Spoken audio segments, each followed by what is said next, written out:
it's Spence, the evil genius, from Widget Laboratory with your Lab Secrets tip of the day. Well, today we want to continue on our basic Lab Secrets tutorial series and show you how we can go ahead and add custom plugins to your site to expand the capabilities of your Lab Secrets solution.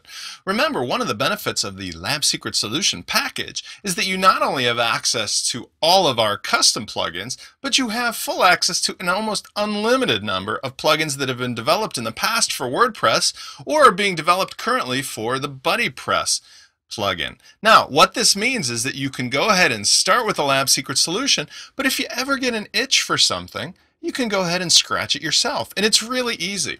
Let's go ahead and start here on our Lab Secrets solution demo site, and I'm in the admin dashboard. I'm going to go along the left side here to the plugins directory. Now, when I do, this is the library where all of the plugins are installed. You can install the plugins via two methods. One is using the admin dashboard itself, which I'm going to show you here, and then in the next tutorial, I'm going to show you how you can also install them via FTP.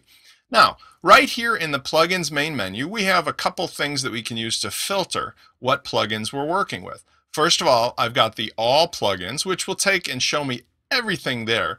You'll notice I'm a little out of control because being a test bed, I've got about 86 plugins that we're working on to make sure that you have access to. That includes videos, tutorials, and what they're good for. So a lot of good things coming. Here is the actives. This is the one that'll show me what I've actually got installed at the moment. And notice they're in white instead of in gray. That's the difference. When they're not active, they're shown in gray. Next, I've got the recently active. This is useful if, for example, I have to shut down my plugins temporarily to do some diagnostic work. I can always remind myself by clicking here which were the last plugins that I had recently activated. Inactive are those that are not in use, but that they remain inside of my custom site directory. That means they're always available, and sometimes these are useful because many of the plugins are good for functions such as mailing list creation or forms, and I don't need to use them all the time, but when I do want them, they're always going to be available. And then lastly, there's upgrade available. The beautiful thing about the Lab Secrets solution is that you have automatic upgrade. And I'm going to show you that right here. So for example, if I wanted to go ahead and upgrade any of the plugins, I know exactly which ones to find, and then I just simply click on upgrade automatically. And this just tells me boom, boom, boom. I activate the plugin and I'm back in business. It couldn't be any easier than that. I can then just go ahead and do the same thing for the rest of them. Now, one other trick here is you'll notice I've got a blank checkbox at the top. Let me get back from activating. You see this? If I wanted to do so, I could check that and I can do a bulk action. In other words, I can activate, deactivate, delete all of them in a row. And if I have a lot of plugins, that's a really quick and easy way to do it. Now, even though you can do that, we're recommending you don't do that for right now, simply because we want you to become familiar with how to use the step-by-step activation.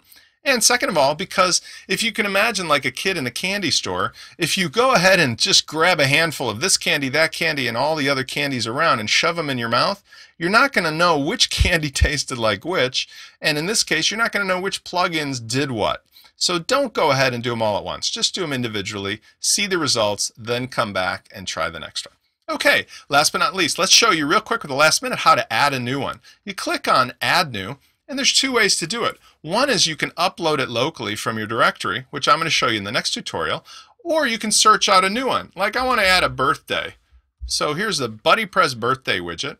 This is something or plugin we're going to give you as included here, but all I need to do is go ahead and click on Install, read the description, see if it's what I wanted, and if I'm ready to go, I click Install Now. When I do, it's as simple as just activating the plugin, and voila, it's been included. Not only that, but because I've activated it, when I show you the active ones, we can see here that in fact, I have to read down. I have a lot of them. Here we go, the TDLC birthdays. Now I'm ready to use it on my site. All right, we're going to continue this tutorial in the next step where we include FTP.